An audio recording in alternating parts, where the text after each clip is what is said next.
Latest updates ఎప్పటికప్పుడు పొందడానికి big TV WhatsApp channel follow అవ్వండి. లింక్ డిస్క్రిప్షన్ లో ఉంది. వైసీపీకి కంచుకోట లాంటి ఆ నియోజకవర్గంలో 2 సార్లు గెలిచిన ప్రస్తుతానికి మాత్రం నాయకుడి లోటు ఏర్పడిందట. 2014, 2019 ఎన్నికల్లో పట్టు నిలుపుకున్న స్థానంలో ఓటమి తర్వాత శ్రేణులను నడిపించే నేత లేని లోటు స్పష్టంగా కనిపిస్తుందట. రాష్ట్ర నడిబొడ్డున నగరంలో పట్టు బిగించిన ఆ నియోజకవర్గాన్ని నడిపించే నేత ఎవరనే చర్చ జోరుగా సాగుతుందట. ఇంత ఇంట్రడక్షన్ ఇచ్చిన ఆ నియోజకవర్గం ఏది? అక్కడ బలమైన నేత లేకపోవడానికి కారణమేంటి? Watch the story.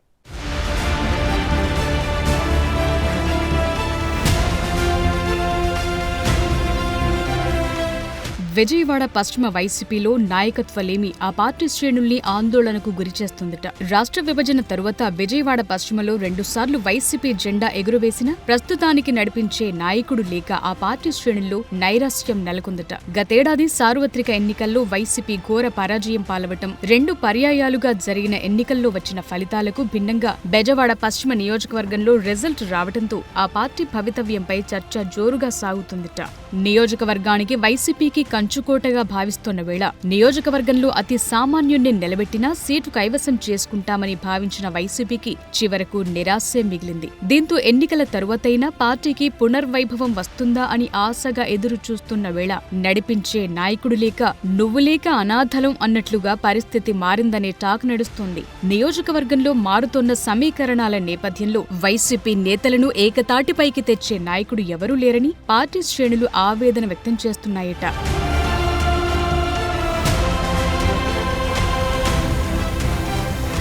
విజయవాడ పశ్చిమ వైసీపీలో కూటమి ప్రభుత్వం అధికారంలోకి వచ్చాక శరవేగంగా రాజకీయ పరిణామాలు మారిపోతున్నాయి. పార్టీని భుజాన వేసుకుని నడిపించే నాయకుడు లేకపోవడంతో నియోజకవర్గంలోని కీలక నేతలు కూటమి పంచన చేరేందుకు రంగం సిద్ధం చేసుకుంటున్నారట.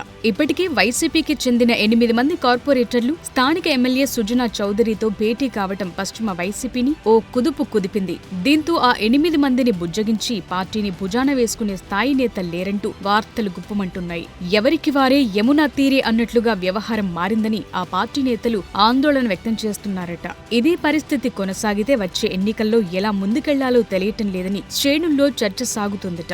2014 సార్వత్రిక ఎన్నికల్లో టీడీపీ గాలి బలంగా వీచిన పశ్చిమ నియోజకవర్గం నుంచి అప్పటి వైసీపీ అభ్యర్థిగా బరిలోకి దిగిన జలీల్ ఖాన్ విజయం సాధించారు. 2019 ఎన్నికల్లో బరిలో దిగిన వెల్లంపల్లి శ్రీనివాస్ విన్నయ్యారు. 2024లో మాత్రం 2 పర్యాయాలుగా జరిగిన ఎన్నికలకు భిన్నంగా 47,000 మెజార్టీతో కూటమి అభ్యర్థి సుజనా చౌదరి విజయం సాధించారు. దీంతో ఎన్నడూ లేని విధంగా, ఎప్పుడూ చూడని విధంగా బెజవాడ పశ్చిమాన ఫలితాలు తారుమారవటంతో ఫ్యాన్ పార్టీ భవిష్యత్ ఆ పార్టీ నేతల్లో ఆందోళనకు గురిచేస్తుందట.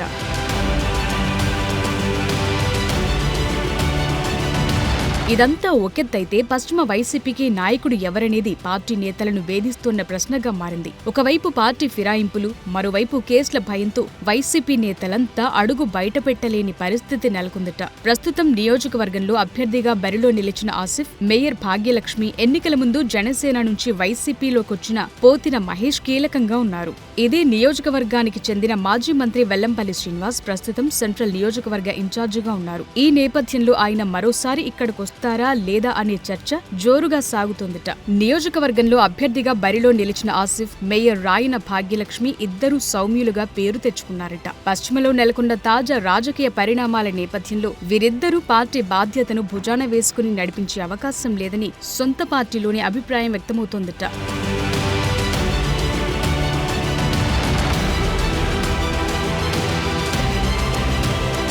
ఎన్నికల ముందు వైసీపీ గూటికి చేరిన పోతిన మహేష్ తనకు పార్టీలో ఏ బాధ్యతలు లేవు కాబట్టి పశ్చిమ నియోజకవర్గ బాధ్యతలు అప్పగిస్తే స్వీకరించేందుకు సిద్ధంగా ఉన్నానని అధిష్టానానికి సంకేతాలు పంపించారు. రాష్ట్ర నడిబొడ్డున అందున రాజధానికి కేంద్రంగా వైసీపీకి కంచుకోటగా ఉన్న నేపథ్యంలో ఆ బాధ్యతలను ఎవరికప్పగిస్తారనే ఉత్కంఠ నెలకొంది. 19 కార్పొరేటర్లు గెలిచిన చోట వైసీపీని గాడిలో పెట్టాలంటే కూటమిలో ఉన్న 3 పార్టీలను ఎదుర్కొనే సత్తా ఉన్న నాయకుడు కావాలని శ్రేణులు కోరుకుంటున్నారట.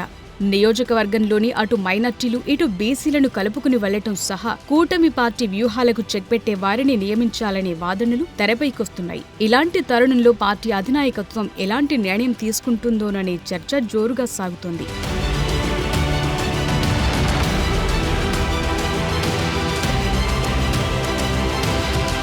ఏదేమైనా బెజవాడ పశ్చిమ వైసీపీలో ప్రస్తుతం నిస్తేజం నెలకొందనే టాక్ నడుస్తోంది. ఈ నియోజకవర్గంలో బీజేపీ పాగా వేయటం వైసీపీకి తలనొప్పిగా మారిందట. 3 పార్టీల వ్యూహాలను ఎదుర్కోవాలన్నా, క్యాడర్ను సరైన రీతిలో నడిపించాలన్నా గట్సున్న నేతకే అవకాశం ఇవ్వాలని వైసీపీ శ్రేణులు అభిప్రాయం వ్యక్తం చేస్తున్నాయి. నాడు పార్టీకి కంచుకోటగా ఉన్న చోట పునర్వైభవం తెచ్చేందుకు జగన్ అండ్ కో ఏ రకంగా అడుగులు వేస్తుందో వేచి చూడాలి.